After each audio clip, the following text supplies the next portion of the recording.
Book 1 Section 11. Memories of Thievery 2. Imperatum Cadit. It's now our first night in Scotland, and the strange thing about an unknown place is the way when you start thinking about a story to tell, only sad ones come to mind. I'm not experiencing any negative vibes about our little stay in Scotland. London was a breeze and I've no regrets about turning Colburn over. No one has. It's just something about a new place, a place that never figured in the change, that brings over a solemn mood in me. Maybe even the fact that Zippy was finishing off the story in the car about Alan, somber thought it made a welcome change from his patter with Gore, has had an effect on me and set the tone for the night. Our hosts are seemingly rather fine people. Whether we will stay here is still up for discussion. We had hoped to get further into the bonny land, but the drive was beginning to weigh heavy, and we'd have had to end up allowing Graham to drive.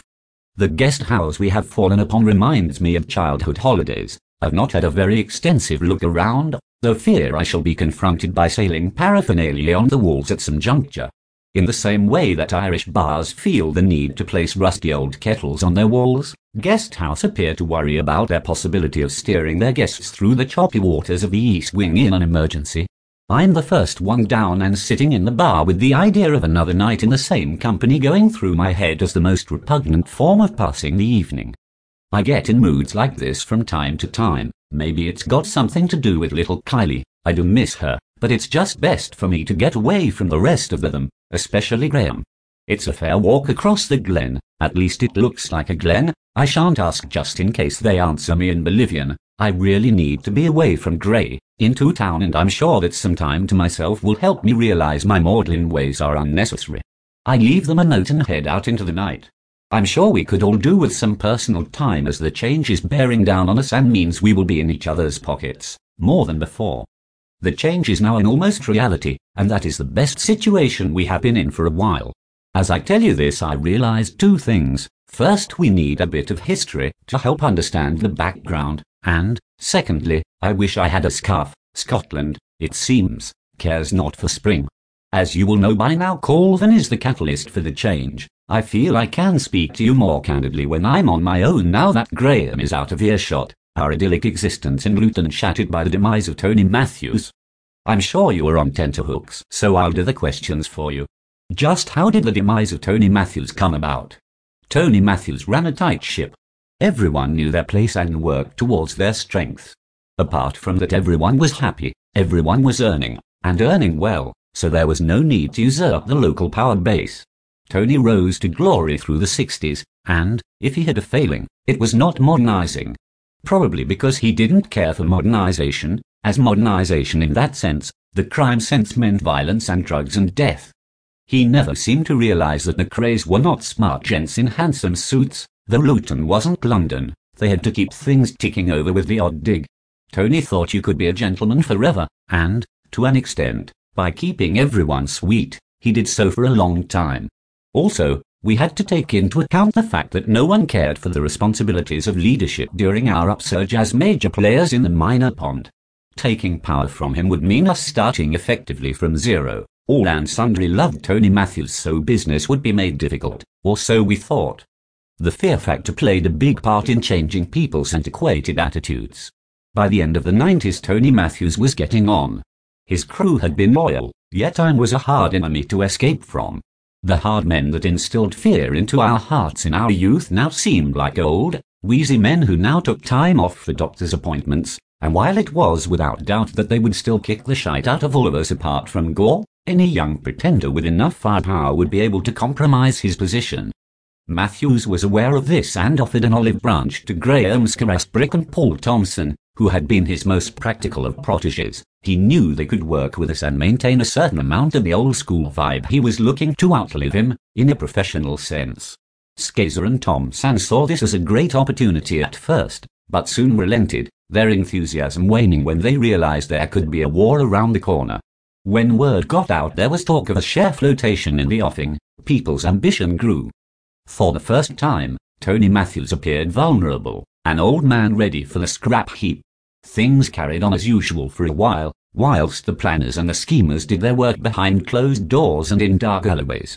By showing weakness, Tony Matthews had exposed himself to the first group of loons who had sufficient balls to take him out. By the summer of '99 this was on the cards, although Colvin did not present himself as the first pretender to the Matthews crown.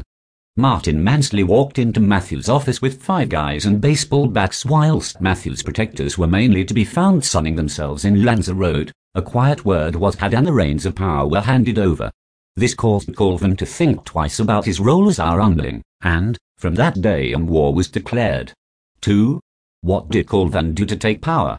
Very simple. He broke away from us, got all the scalies together and got himself tooled up, more tooled up than anyone could be to beat him. And no one tried. We didn't even realize what was happening. Tony Matthews disappeared off the scene on a long holiday, and before he'd even been through passport control, we were taking orders off Mansley. Mansley held power for 2 months, taking us into the final autumn of the millennium, enough time for Colvin to observe whether there would be a Matthews return, or another QDF that. Whilst many could not believe the indignity of working for Mansley, visits were paid to those who voiced their dissent. And in mid-September we had a wee version of Crystal Natched in Luton. Mansley had a small crew, and on a base of promises and threats, Colvin had got together enough bodies to outnumber them 3 to 1, plus they had shooters. Mansley's cohorts were warned, but Mansley had to be made an example of. Whilst he could hardly be strung up with piano wire in the town square, although the police were pressuring Matthews to resolve the mess he had created, Mansley would be given a public execution. A meeting was called between Colvin by Mansley in an attempt to share power before it was too late. Before the meeting took place, Colvin went to see the police department with an offer. He promised to put an end to this mess, and would up their commission. Whether the police were particularly worried about criminals destroying each other without causing the tax-paying public any harm was possibly secondary to the question of their commission. Colvin informed them that they would need to dispose of a body. The police informed Colvin that this would not be a problem. Colvin listened to what Mansley had to say, and in mid-sentence shot him in the face. End of mess, or so we thought. Why would anyone think that? How could we have been so naive? After analyzing this issue, because we wanted it to be over or because we were too scared to think what might happen, Colvin's rise to power had no immediate effect on our work. We were in a pickle indeed, a moral pickle that is.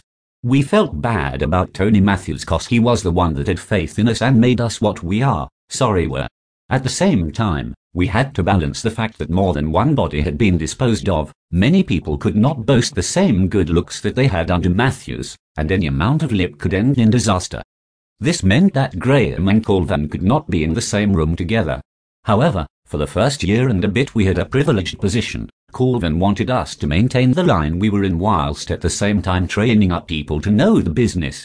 We assumed, wrongly, that our expertise and long service would save us from the fate befalling many others in the environs. Again, we did not want to think that our truth was not the real truth, and that when the first graduates from our program were ready to take the streets, we would be categorized as superfluous. Colvin may seem stupid, in some ways he is, but he is the cleverest stupid person I have ever had the misfortune to encounter. He knew what he was doing all the time. Keeping the closed business ticking over, making sure we were passing on our know-how without suspecting, and finally removing us from our speciality to be forever treated like the unclean. By 2001 we were stealing alcohol and cigarettes again, if we were lucky orchestrating raids, but generally in the firing line. High risk from speed-charged security guards, high risk from other bands and demanding policemen whose curiosity was purged at 200 sheets a time. A year later we were notably down the ladder and peddling drugs on the streets. The next step was the heroin, where you came into the story, and I don't think I need reiterate how we feel about that vibe. 3. So what became of Tony Matthews? Retirement. Golf course? For a while it was like that, but Tony was lying to himself. He spent nights lying awake questioning how he could give up with such something that he had worked so hard for. He knew the moment was coming, yet never managed to prepare himself for it. Once the focus was changed to drugs and away from fashion, things were always going to get too violent. Before Tony had the manpower to handle it, but now he had gone to seed and so had his men. He despised himself for not putting up a fight, knowing that putting up a fight would put him into a grave he had successfully spent 3 decades avoiding. It was during those long nights that Tony Matthews realized that they had actually killed him when they took what was his. We didn't see it at first. Graham tried to explain that they killed the soul when they took away his driving force. Matthews did not steal for need, He stole because it was his art, his perfected trade that he had shared with his heart throughout his adult life. The scheming, the planning, the togetherness, seeing the booty split up and the looks on the faces of the culprits and the victims, that was what Matthews thrived on, and that is what they took from him, as Graham says, his soul. Well, a man had no soul, but they leave you with the body that you used to transport it. You soon come to see that the need for the body is minimal now. Tony Matthews tried to lie to himself for a few months, paranoia eating him up inside at the golf club as he was seen as the ex-criminal he was, in privation of the respect that continually used to follow him around in a form of fear. He also detested the people he was forced to share his new life with, retired carpet salesmen, insurance brokers and the like. Mrs. Matthews carried on as always, enjoying the extra time with her husband to participate in her naive brand of social elevation without seeing the aghast looks of her new friends in the upper crust. Tony Matthews came to the decision that his body was superfluous and should join his wandering spirit, wherever it could be found. One morning, he told his wife he was going to the driving green and that she could take the Jaguar into London if she so wished. She did so wish, and whilst she was enjoying the heady spending of the platinum, her husband mounted the stairs. Armed only with a hoover, he attached the tube to the sturdy mahogany banister and tied the other end around his neck.